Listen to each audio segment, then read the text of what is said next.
The warnings were piling up, but the authorities gave no explanation. My mind conjured horrifying possibilities. Maybe the outside air was contaminated. Maybe a contagion was turning people into, I don't know.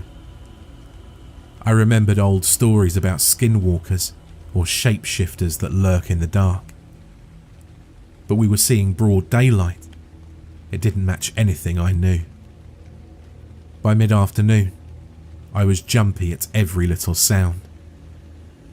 Ray and I kept the phone line going almost non-stop, though sometimes the call dropped and we had to reconnect. My phone battery was dying quickly, so I scrounged up a portable charger.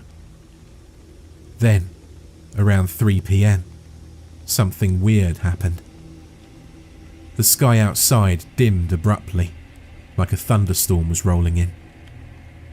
The forecast hadn't predicted any storms, but the clouds above seemed to gather in swirling masses.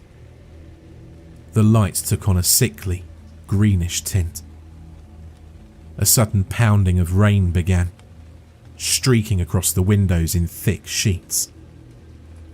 I listened to it drumming on the roof, feeling more uneasy by the minute.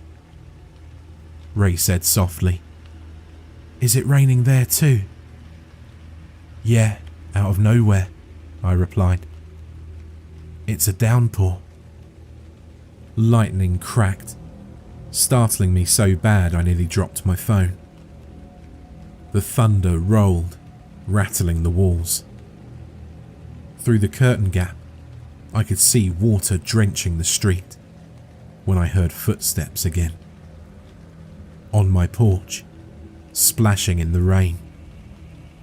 Ray must have heard me go silent because she hissed, "What's wrong?" "There's someone outside again," I whispered, crouching low behind the couch. "They're on the porch." A voice boomed through the wood. "I'm from the sheriff's department. Open up. I need to speak with you." Every hair on my body stood on end. Sure, the authorities might come door to door, but the instructions were explicit. Do not open your door to anyone.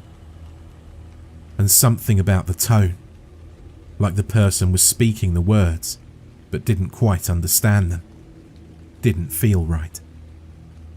I forced myself to respond. "Slide your badge under the door.